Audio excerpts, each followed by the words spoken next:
Word for word. Asma, unto us, beginning from Brahma down to the insignificant ant. Prasada, causeless mercy. Sumukha, so inclined. Kalaya, with his plenary extensions. Kalesha, the Lord of all potencies. Ikshvaku, Maharaja Ikshvaku, in the dynasty of the sun. Lamse, family. Avatirya, by descending in. Guru, of the father or spiritual master. Nideshe, under the order of. Tishtan, being situated in. Vanam, in the forest. Sa Daita Anuja, along with his wife and younger brother. Avivesha, entered. Yasmin, unto whom. Virudya, being rebellious. Dasakandara, Ravana, who had 10 heads. Artim, great distress. Archat, achieved. Translation and purport by His Divine Grace A.C. Bhaktivedanta Swami Srila Prabhupada Ki Jai. Due to His causeless mercy upon all living entities within the universe, the Supreme Personality of Godhead, along with His plenary extensions, appeared in the family of Maharaj Ikshvaku as the Lord of his internal potency Sita. Under the order of his father Maharaj Dasaratha, he entered the forest and lived there for considerable years with his wife and younger brother Ravana, who was very materially powerful with 10 heads on his shoulders, committed a great offense against him and was thus ultimately vanquished. Please repeat. Due to his causeless mercy upon all living entities within the universe, the Supreme Personality of Godhead, along with his plenary extensions, appeared in the family of Maharaj Ikshvaku as the Lord of his internal potency, Sita. Under the order of his father Maharaj Dasaratha, he entered the forest and lived there for considerable years with his wife and younger brother. Ravana, who was very materially powerful with 10 heads on his shoulders, committed a great offense against him and was thus ultimately vanquished. Lord Rama is the Supreme Personality of Godhead, and his brothers, namely Bharata, Lakshmana, and Shatrugna, are his plenary expansions. All 4 brothers are Vishnu Tattva and were never ordinary human beings. There are many unscrupulous and ignorant commentators on Ramayana who present the younger brothers of Lord Ramacandra as ordinary living entities. But here in the Srimad Bhagavatam, the most authentic scripture on the science of Godhead, it is clearly stated that his brothers were his plenary expansions. Originally, Lord Ramacandra is the incarnation of Vasudeva, Lakshmana is the incarnation of Sankarsana, Bharata is the incarnation of Pradyumna, and Shatrugna is the incarnation of Aniruddha, expansions of the personality of Godhead. Lakshmiji Sita is the internal potency of the Lord, and is neither an ordinary woman nor the external potency incarnation of Durga. Durga is the external potency of the Lord, and she is associated with Lord Shiva. As stated in the Bhagavad Gita 4:7, the Lord appears when there are discrepancies in the discharge of factual religion. Lord Ramacandra also appeared under the same circumstances, accompanied by his brothers who are the expansions of the Lord's internal potency, and by Lakshmiji Sita Devi. Lord Ramacandra was ordered by his father, Maharaj Dasarath, to leave home for the forest under awkward circumstances, and the Lord, as the ideal son of his father, carried out the order, even on the occasion of being declared the king of Ayodhya. One of his younger brothers, Lakshmanaji, desired to go with him, and so also his eternal wife Sitaji desired to go with him. The Lord agreed to both of them, and altogether they entered the Dandakaranya forest to live there for 14 years. During their stay in the forest, there was some quarrel between Ramacandra and Ravana, and the latter kidnapped the Lord's wife, Sita. The quarrel ended in the vanquishing of the greatly powerful Ravana along with all his kingdom and family. Sita is Lakshmiji, or the goddess of fortune, but she is never to be enjoyed by any living being. She is meant for being worshipped by the living being along with her husband, Sri Ramacandra. A materialistic man like Ravana does not understand this great truth, but on the contrary, he wants to snatch Sita Devi from the custody of Rama, and thus incurs great misery. The materialists who are after opulence and material prosperity may take lessons from the Ramayana that the policy of exploiting the nature of the Lord without acknowledging the supremacy of the Lord is the policy of Ravana. Ravana was very advanced materially, so much so that he turned his kingdom, Lanka, into pure gold, or full of material wealth. But because he did not recognize the supremacy of Lord Ramacandra and defied him by stealing his wife, Sita, Ravana was killed and all his opulence and power were destroyed. Lord Ramacandra is a full incarnation with 6 opulences in full, and he is therefore mentioned in this verse as Kalesha, or master of all opulences. Namo Vishnu Padaya Krishna Prasad Srimati Bhakti Vinata Swami Namaste Saraswati Devi Gauravani Pachayana Verisesha Srinivati Pashchita Deshatayani Jai Shri Krishna Chaitanya Prabhu Nityananda Shri Advaita Gadadhara Shivasadi Gaur Bhakti Hare Krishna Krishna Krishna Hare Hare Hare Rama Rama Hare Hare Krishna. I'd like to ask for the blessings of the senior devotees. I can be of service and speak a little bit about this verse of the Srimad Bhagavatam. Also offer my respects to Srila Prabhupada again and again for giving us the Srimad Bhagavatam to speak about and to discuss. So here we're reading, continuing to read from this chapter, the scheduled incarnations, which is a description of Leela avatars, or expansions of the Lord that have come to this universe for a particular purpose. That's what Leela avatar is. So we're hearing now about Lord Ramacandra. Lord Ramacandra is a very famous avatar, expansion of Krishna. And it's actually, Lord Ramacandra is the closest to Lord Krishna in terms of the exhibition of the qualities of the Supreme Lord.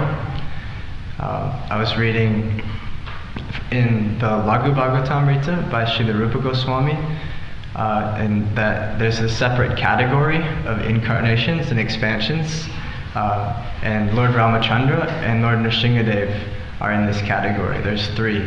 There's Krishna, there's Lord Ramacandra, and there's Lord Nrsingadev, and they're called Para Avastha, or they're superior incarnations, because they exhibit the qualities of the Supreme Lord to a greater extent than all other expansions.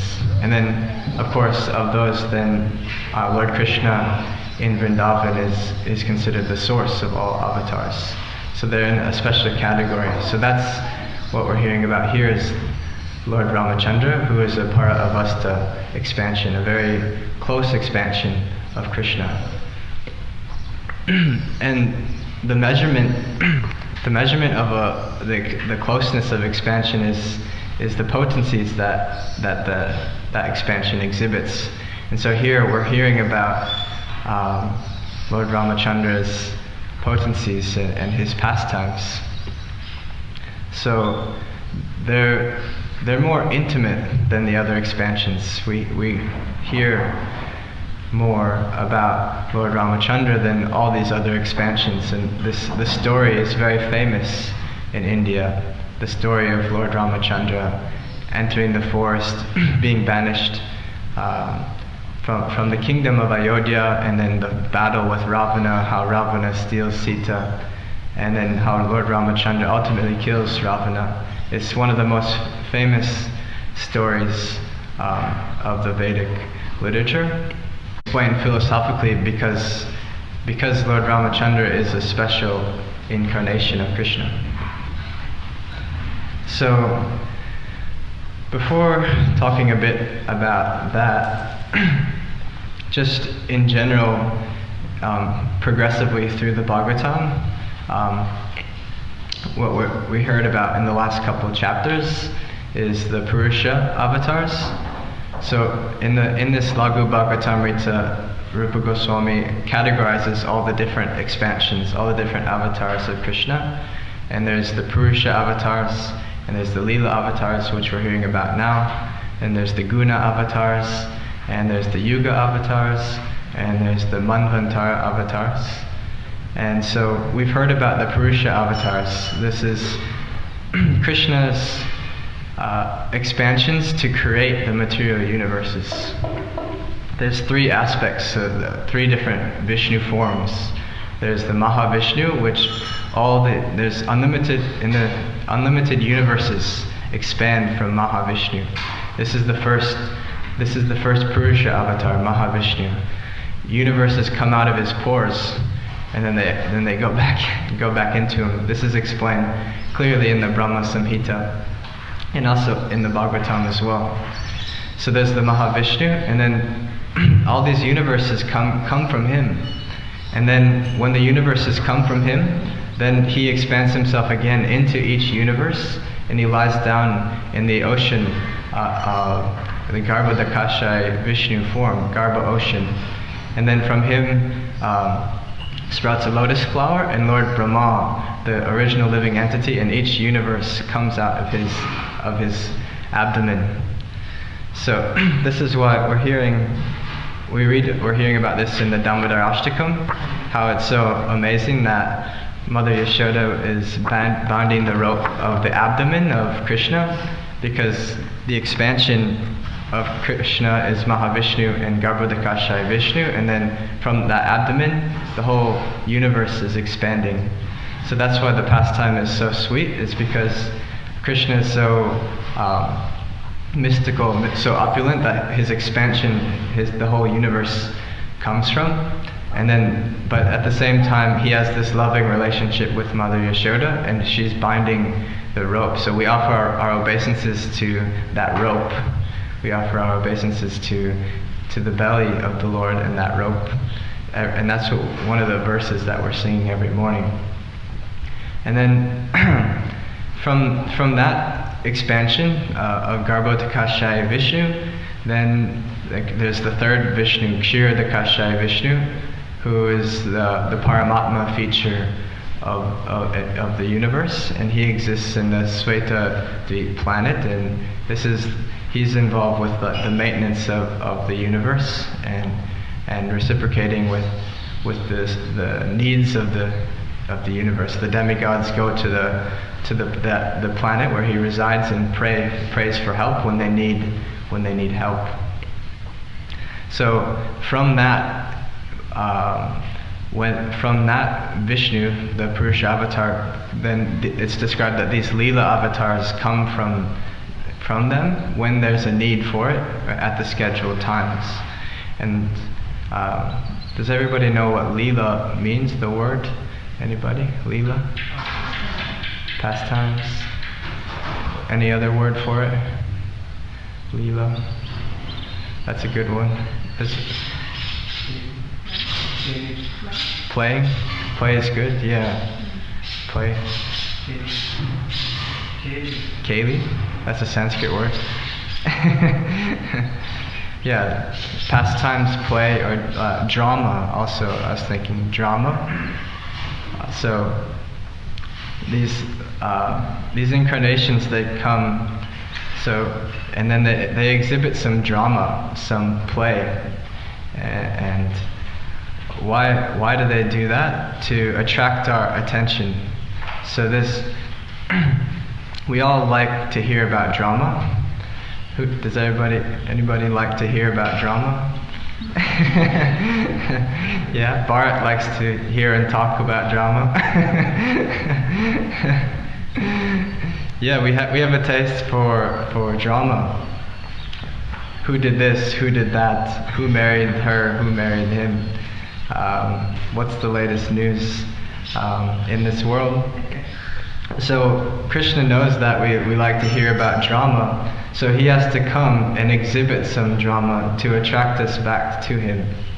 So that's the purpose of the Leela avatars, is that he exhibits these amazing activities and pastimes like an actor on a stage, and it captivates our minds. So that's why we should try our best to always keep our minds absorbed in this type of drama and not the other type of drama of this world. That's actually the whole purpose of the incarnations of the Lord. And particularly the pastimes of Lord Ramacandra are very dramatic. Like we're hearing that although he's the Supreme Lord, he goes into these difficulties. He gets banished from the kingdom. He has to go to the forest because of his stepmother, or the wife of his father, exhibits some envy of him, and she wants her son to be the king. So she asks for a benediction to send Lord Ramacandra out of the forest, or out of the kingdom, so her son could be the king. And then they have to live 14 years in the forest and go through all sorts of difficulties and challenges. And then ultimately Ravana kidnapped Sita, Lord Ramachandra's wife, and Lord Ramachandra then had to go through this battle. He didn't have an army. He was just in the forest without a kingdom. So he gathered the monkeys and the bears, which happened to be situated there. They weren't ordinary monkeys or bears. They happened to be the mystical bears and monkeys that helped him fight this huge war and go over to Lanka to fight Ravana and gain Sita's hand back. So much drama to attract our mind, especially a lot of the movies in this day and age. The big category of movies is romance or adventure. So we hear about these things. We have a natural proclivity. So the Lord exhibits these activities, these pastimes, to attract our attention back to Him.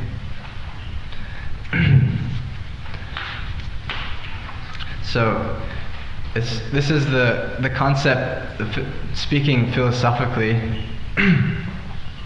for a second. There's this conception of the Bhagavatam is that, going back on what I've said, that the Supreme Lord, He creates these universes through His Purusha Avatar incarnations, and then He continuously enters into them and exhibits these pastimes to attract our attention. So that He creates these material universes, which are a place. It's described that the material universes is a place that the living entity can exhibit his free will to live independently from Krishna. So Krishna creates this whole system. It's like it's described like a time clock that the Supreme Lord creates like a clock that exhibits its functioning in a very orderly manner. So the avatars are also, everything is very scheduled, just like we can observe the sun rises at the exact same time throughout the year. It's incrementally rising and setting at the same time, like a perfectly ordered clock. And the seasons and the ultimately the yugas in the larger sense. And then these avatars are sent in on a scheduled clock order. So this whole system is set up by Krishna to give us the facility to enjoy separate from him, but at the same time have the opportunity to remember him, and there's always the opportunity to go back to the spiritual world. That's the purpose of the Leela avatars. Is Krishna comes to remind us of the nature of the spiritual world and to attract our attention back to the spiritual world and away from the material illusory nature. So this chapter, it's the second time we're hearing about the Leela avatars. The first time is in the first canto, chapter 3, and it's a similar theme as that chapter, is that it goes through the avatars, and then over the next couple of verses, then it talks about the different Leela avatars, but then it starts to talk about Krishna directly. Not just the expansions, but Krishna in Vrindavan on text 27. So in 4 more verses, we start to hear about Krishna directly again, and then that goes on for quite some time throughout this chapter. So that's the theme of the Srimad Bhagavatam, is that there's these other avatars which are really nice to hear about, but ultimately the Bhagavatam is leading us to Krishna. Krishna in Vrindavan as the source of all avatars. So this is the message of the Bhagavatam. We could travel to India and try to figure out what is the essence of all the teachings of ancient India. We could try to go to all the different temples, go to all the different schools, and everyone will have a different opinion as to who is supreme, as to what should be done. Should we just meditate? Should we do asanas and pranayama? Should we just study the Upanishads? Should we worship the demigods like Ganesha, maybe Lord Shiva, Durga? There's so many different opinions, so many different things that are done in this culture. But if we just sit down here in New Govardhana in Australia and study the Srimad Bhagavatam from start to finish, we'll develop the most comprehensive understanding of this culture of ancient India. It can't be done by going and traveling around. It's too bewildering. What is to be done, what is not to be done. If you read systematically the Srimad Bhagavatam, which is the essence of all the teachings of ancient India, it's compiled by Vyasadeva, who compiled all the Vedas, but he compiled this after all of that. He compiled the teachings of the Bhagavatam after he compiled the Vedas, after he compiled all the other Puranas. All the teachings, the Yoga Sutras, the Vedanta Sutra, the Vedas, the Puranas, everything was done, and he was dissatisfied. And from that point, then he started teaching the Bhagavatam, which speaks directly about Krishna. Krishna is the Supreme Personality of Godhead, Swayam Bhagavan. And that worshipping Krishna is the most effective process of spiritual realization. It's the highest form of spiritual realization. And why is it? It's not that this is groupism, that we say Krishna is the highest, that we're better than the other groups. It's better than yoga. It's better than renunciation and meditation. It's not that. It's because it's substantially experienced that worshiping Krishna is higher because it brings more happiness. It's more sweet, actually. That's what distinguishes Krishna bhakti, worshiping Krishna, from any other process, is that the intimacy and the love of Krishna consciousness and the happiness that's received from it is much higher than all other processes. So this is explained in the Bhagavad Gita. Yogi nam api sarvesham matkate nantra atmana shadavan bhajate yolam sameyukta tamo mataha. Of all yogis, the one who worships Krishna with faith is the most intimately united with him in yoga and is the highest of all. That is my opinion. That's Krishna speaking. So we should study this Bhagavatam, and we don't have to go all over the place. We can sit in one place and hear the Srimad Bhagavatam from start to finish, and we'll develop the most comprehensive understanding of all the teachings of ancient India. The Bhagavatam goes through all the processes systematically of yoga, jnana, and then bhakti. And it goes through all the different incarnations, all the different expansions of the Supreme Lord, the creation of the universe, the different Leela avatars, anything we could gain from them. And then ultimately it leads us to the 10th canto of Krishna's pastimes, which we're glorifying every day in the morning time in the Damodarashtakam, Krishna's pastimes. It's the sweetness of Krishna's pastimes. It's obvious when you look at the deity of Krishna. It's the youthfulness, the playing of the flute, all the colors, everything is contained within Krishna is superior to all the other expansions because of its sweetness and the happiness that is available in Krishna's this exhibition of Krishna, Swayam Bhagavan Krishna. So this is most understood by reading the 10th canto of the Srimad Bhagavatam, where we get to fully meditate on the sweetness of Krishna.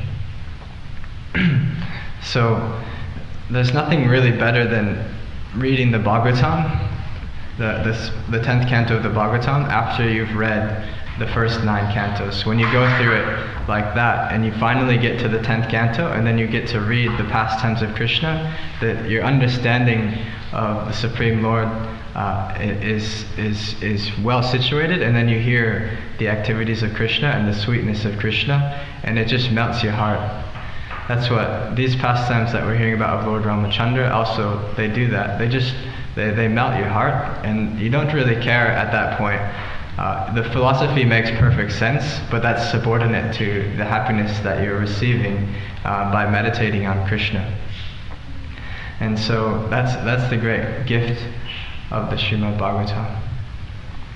And just a few more thoughts I have. After reading the Srimad Bhagavatam, one of the best things to do after you get a few times of reading the Bhagavatam is to read the books of Gopi Pranadhana Prabhu. I just wanted to share some appreciation for those books, because by reading, especially the Brihat Bhagavatamrita, after reading the Bhagavatam, it brings things, makes the teachings of the Bhagavatam very, very clear through the journey of Gopakumar and his journey throughout the whole universe, up to into the impersonal liberation, up to the abode of Lord Shiva, into Vaikuntha, and then he goes to Ayodhya. And I was reading a bit about this because we're hearing this about Lord Ramacandra. And all the way throughout this, Gopakumar has the seed of bhakti to Krishna, this sweetness, the mood of devotion to Krishna in Vrindavan.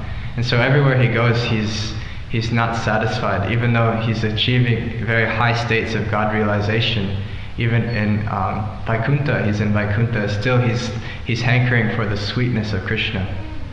And he goes to Ayodhya and he meets Lord Ramacandra, and he sees him in this great king, Lord Ramacandra, and he becomes overwhelmed with love for Krishna, for God, and he starts worshipping him. But still, after some time, he's saying, I'm still hankering for something more, even there in Ayodhya. And so Gopakumar travels on with the blessings of Lord Ramacandra.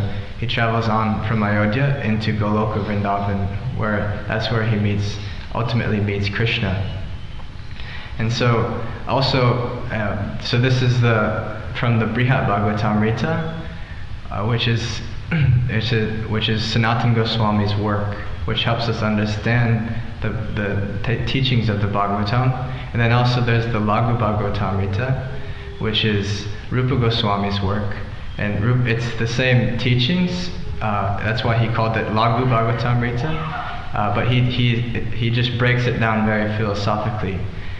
How Krishna is the Supreme Personality of Godhead, how all the other expansions, such as Lord Ramacandra, are subordinate to Svayam Bhagavan Krishna. And so they obviously were working together when they're writing these literatures.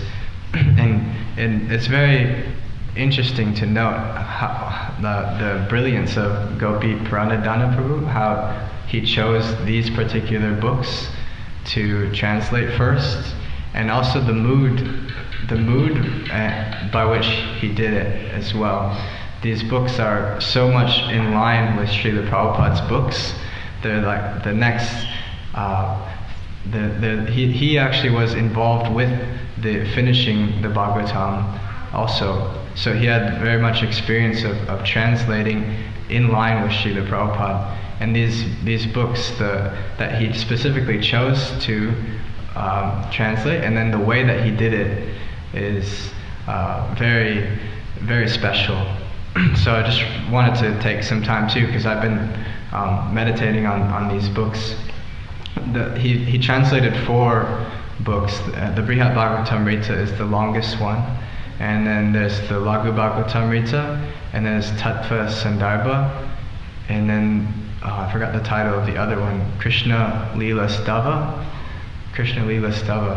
So these 4 books that were translated are really amazing books that have helped me understand the teachings of the Bhagavatam. There's so much complementary of Srila Prabhupada's books, and so I'm just trying to express my gratitude and try to express to share the need, the desire to also read Gopi Pranadhana Prabhu's books after thoroughly reading Prabhupada's books in support of the understanding.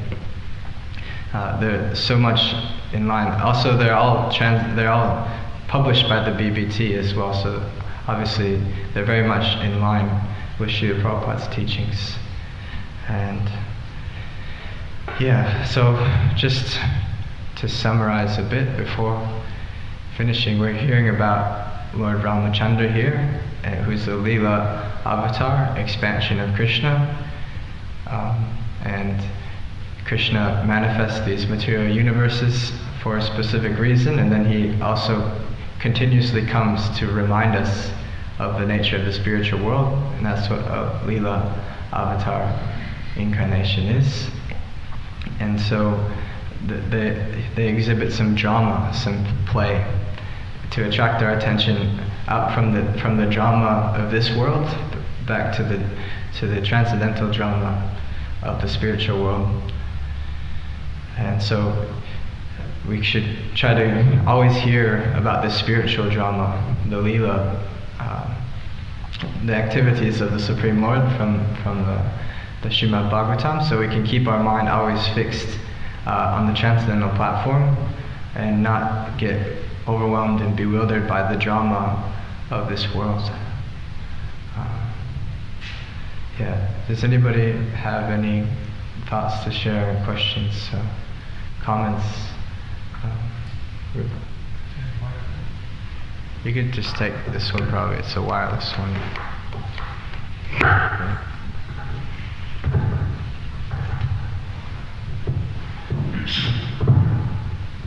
Thank you very much for your class. So we read through the Bhagavatam. We talk about making a systematic study, reading the Bhagavatam all the way through, and then we can go also to read other books like Gopi Paramdana's books to help gain more of an understanding. So we're reading about different incarnations, all the different incarnations, and we were saying that Lord Ramacandra, Lord Sri Giridhari are on a different level than all the different incarnations. And ultimately, we as aspiring Krishna bhaktas, we want to,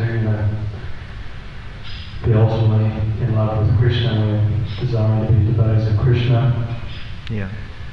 Should we, after reading about all these different incarnations, reading the whole Bhagavatam, would it be best to just focus on the sections of the Bhagavatam on the pastimes of Krishna, or is it good to, constantly go back again and again, read all the different cantos and all about the different incarnations?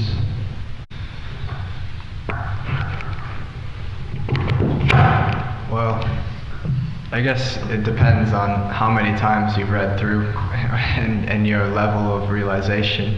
But most people probably need to read the Bhagavatam systematically over and over again until if you read just the pastimes of Krishna, Prabhupada says that that's for liberated personalities. So if you're completely free of all material desire, all material contamination, then you could probably just enter into more like the Raganuga Bhakti platform of just hearing the pastimes of Krishna. But until then, we should continuously hear systematically from start to finish through Srila Prabhupada's books. Yeah.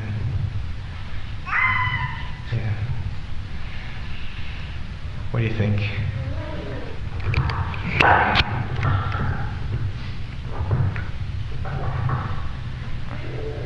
Yeah, that's a very good answer, because not only all the different cantos are describing the different pastimes, the different incarnations of Krishna, but there's also the Srila Prabhupada's wonderful purports, which are very important, that we constantly hear all these different purports. Like Srila Prabhupada gave many classes on Prahlad Maharaj and Lord Vishnudev, and also Arjuna in the sixth canto, and that the purports much more important than the translations, right?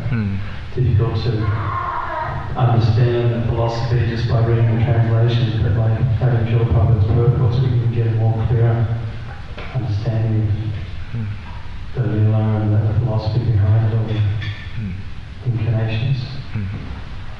Thank you. Does anybody else have any questions? No question. I'd just like to hear some Sankirtan stories from your recent travels. Sankirtan stories?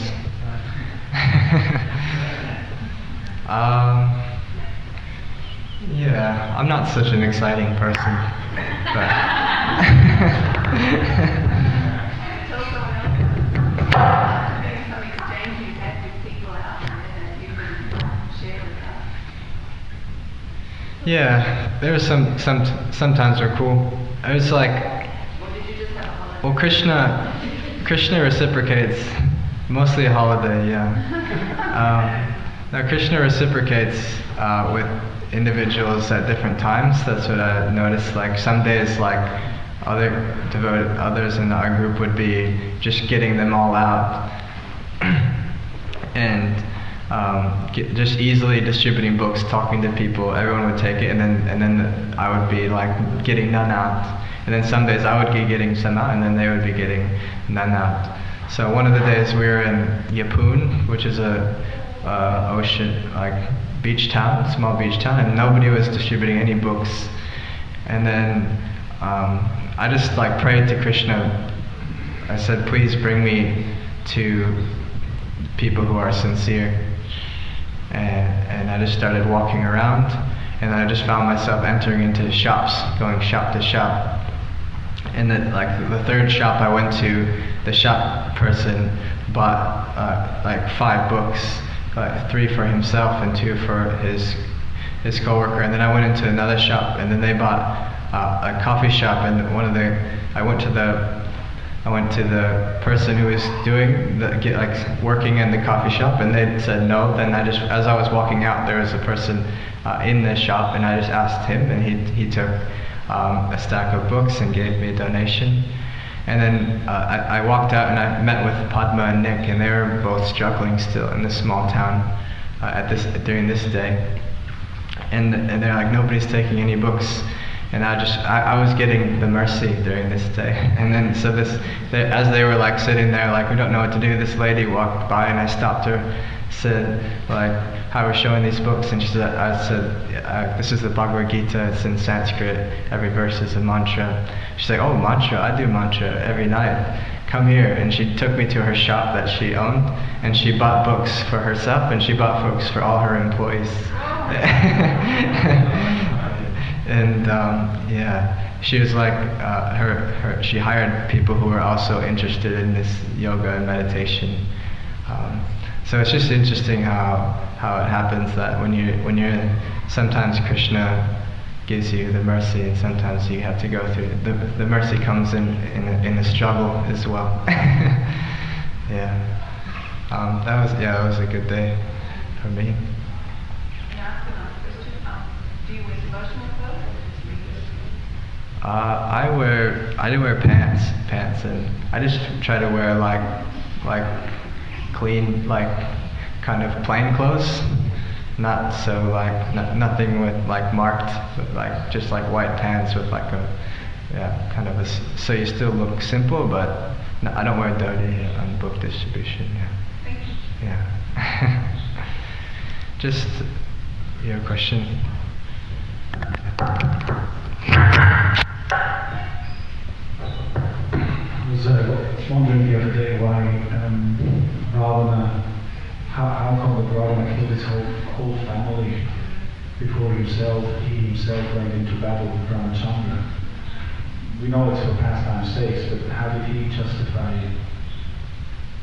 He what? He killed his whole family. You know, he sent all his sons into battle and they were killed one after another. Why did he wait? Because Ramacandra supposedly was such a human being, such an insignificant enemy.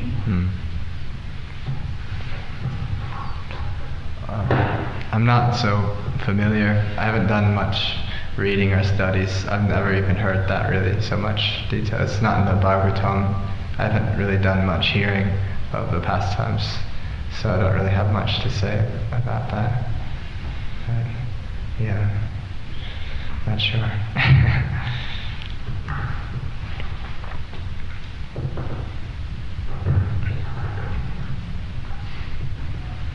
You were talking about how Lord Rama, Lord Nrsimhadeva are on a different level than the other incarnations. So is there any other division like we hear in the Bhagavatam? There's the 10 avatars, the 10 main avatars, and there's 25 main incarnations described in the Bhagavatam. Is there different levels, or the rest of the incarnations on the same level?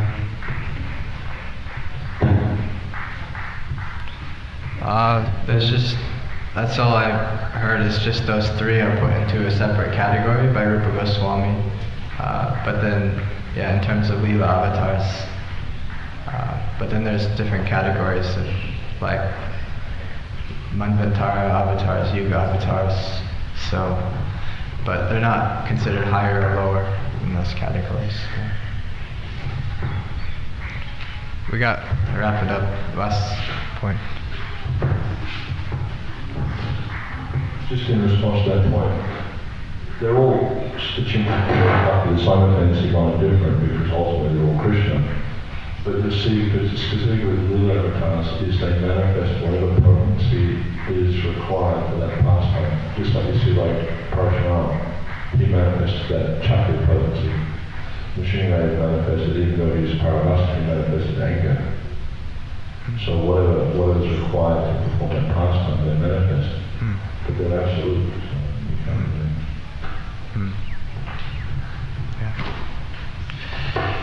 Grantara Srimad Bhagavatam ki jai, Srila Prabhupada ki jai, Gaur Premanande.